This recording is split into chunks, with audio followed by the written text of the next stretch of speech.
Demon slayer లో అకాజా back story చాలా sad గా ఉంటది, కానీ నాకు డాకి గ్యూటరో బ్యాక్ స్టోరీ అండ్ రీజనింగ్ ఇంకా గట్టిగా కనెక్ట్ అవుతుంది. అప్పర్ ర్యాంక్ 6 డీమన్స్ అయిన గ్యూటరో అండ్ డాకి బ్యాక్ స్టోరీస్ వింటే సమాజం ఇంత క్రూరంగా ఉంటుందా, ఇంత దిగజారిపోయి ఉంటుందా అనిపిస్తుంది. గ్యూటరో అండ్ డాకి అన్న చెల్లెళ్ళు. గ్యూటరో రెడ్ లైట్ ఏరియాకి దగ్గరలో ఉండే వెరీ పూర్ ప్లేస్ లో పుడతాడు. గ్యూటరో పుట్టగానే ఫేస్ పైన మచ్చలతో పుడతాడు. కొంచెం అపియరెన్స్ అగ్లీగా ఉండడం వల్ల అక్కడ ఉన్న జనాలు మాన్స్టర్ లాగా ట్రీట్ చేస్తారు. జస్ట్ అగ్లీగా ఉండడం వల్ల కొట్టేవాళ్ళు, తిట్టేవాళ్ళు, తిండి పెట్టేటోళ్ళు కాదు, సొంత అమ్మ కూడా చంపడానికి ట్రై చేసింది. మాల్ నరిస్ట్ గా ఉండేవాడు, స్కిన్ డిసీజెస్ కూడా ఉండేవి. అందుకే డీమన్ అయ్యాక ఇలా గోక్కుంటూ ఉంటాడు. పాపం గ్యూటరో చేసిన తప్పేం లేదు, కానీ జనాలు మాత్రం వాడిని ఘోరంగా టార్చర్ చేసేవాళ్ళు. ఎంత టార్చర్ చేశారంటే మనుషుల పైన విరక్తి పుట్టించేలాగా. అలా ఉండగా గ్యూటరోకి ఒక చెల్లి పుట్టింది, చాలా అందంగా, గ్యూటరోకి ఆపోజిట్ గా పుట్టింది. గ్యూటరోని మనిషిలాగా చూసిన మొదటి వ్యక్తి వాళ్ళ చెల్లి అయిన ఉమేనే. డాకి డీమన్ కాకముందు తన పేరు Ume. Beauty is never about looks, it's about how you treat people అని ఉమే ఇక్కడే నేర్పించేసింది. సో రెడ్ లైట్ ఏరియాలో ఉండడం వల్ల ఉమే ప్రాస్టిట్యూషన్ లో ఇన్వాల్వ్ అయ్యి డబ్బులు ఏం చేసేది, అండ్ గ్యూటరో డెప్ట్ కలెక్టర్, అంటే అప్పులు కలెక్ట్ చేసే పని చేసేటోడు. సో ఒకసారి ఉమేని ఒక కస్టమర్ ఇన్సల్ట్ చేస్తాడు. దానికి ఉమే కోపం వచ్చి ఆ కస్టమర్ కళ్ళు పొడి చేస్తాడు. అన్ఫార్చునేట్లీ ఆ కస్టమర్ ఒక సామురై.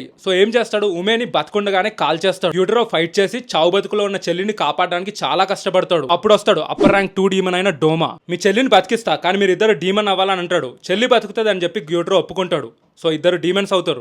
ఉమే డాకి అయిపోతుంది. ఇద్దరు కలిసి అప్పర్ ర్యాంక్ 6 డీమన్స్ అవుతారు. కలిసి ఉంటారు, కలిసి ఎంతమందిని చంపి తింటారు. చివరికి వీళ్ళు చావాలన్నా కలిసి చావాలి. ఇక్కడ గ్యూటరో డాకి స్టోరీకి తాంజిరో అండ్ నెజుకో స్టోరీకి పెద్ద తేడా లేదు. జస్ట్ వాళ్ళ చుట్టూ ఉన్న వాతావరణమే డిఫరెంట్.